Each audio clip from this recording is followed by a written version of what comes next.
Hello, నా పేరు సాలూరు ప్రసాద్. నేను అందరికీ తెలిసే ఉంటాను. ఈరోజు ఫాదర్స్ డే.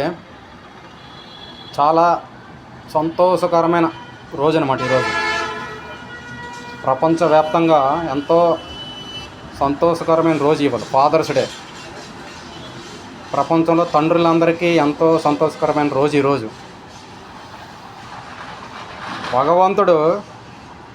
భగవంతుడు ఎక్కడో లేడు, మన తండ్రి రూపంలోనే మన భగవంతుడు అన్నవాడు ఉంటాడు. పిల్లల కోసం ఆయన ఎన్నో కష్టాలు పడతాడు. ఆయన తండ్రి అన్నవాడు పిల్లల్ని పెంచి పెద్ద చేసి చదువులు చదివించి మంచి ఒక సరైన దారిలో పెడతాడు మన తండ్రి. తండ్రి అన్నవాడు గురువు, దైవం. ఈరోజు ప్రపంచవ్యాప్తంగా ఫాదర్స్ డే జరుపుకుంటున్నారంటే అది తండ్రులకి ఎంతో విలువైనది అనమాట. మనకి పిల్లలకి ప్రేమ దొరుకుతుందంటే అది తండ్రి వల్ల. తండ్రి అంటే దేవుడితో సమానం. ఇది చాలామందికి తెలియదు. మనల్ని పెంచి పెద్ద చేసి మన కోసం ఎన్నో కష్టాలు పడతాడు ఆయన. అందుకే తండ్రికి మనం విలువ ఇవ్వాలి. తండ్రిని మనం గౌరవించాలి. ఆయన్ని దేవుళ్ళలో పూజించాలి. దేవుడు ఎక్కడో లేడు, తండ్రి రూపంలోనే, తల్లిదండ్రుల రూపంలోనే దేవుడు ఉంటాడు.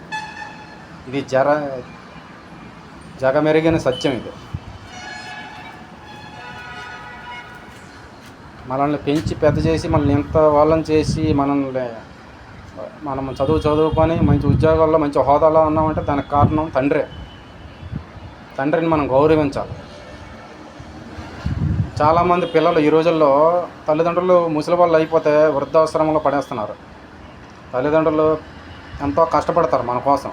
వాళ్ళ కష్టాలు నష్టాలు మనం అర్థం చేసుకోవాలి. మనం ఈ స్థాయిలో ఉన్నామంటే దానికి కారణం తల్లిదండ్రులే. వాళ్ళ తర్వాత మనకి ఎవరైనా ఫస్ట్ భగవంతుడు తర్వాత తల్లిదండ్రులు మనకి గురువు, దైవం. మనకి మంచి చెడ్డ చెప్పే తల్లిదండ్రులు. కాబట్టి మన స్కూల్లో టీచర్ని ఎంత గౌరవిస్తామో మన ఇంట్లో తండ్రిని కూడా అంత గౌరవించాలి. ఎందుకంటే అది మనకి జన్మనిచ్చే తల్లిదండ్రులు మనకి ఎంతో దైవంతో సమానం. అందులోని మనకి తండ్రి అంటే గురువుతో సమానం, దేవుడితో సమానం. మన మంచి చెడ్డలు చూసుకునేది తండ్రే. తండ్రిని మనం పూజించాలి. ఎన్ని జన్మలు ఎత్తినా మనం ఆయన రుణం తీర్చుకోలేము. అందుకే ప్రతి ఒక్కరూ అర్థం చేసుకోవాలి.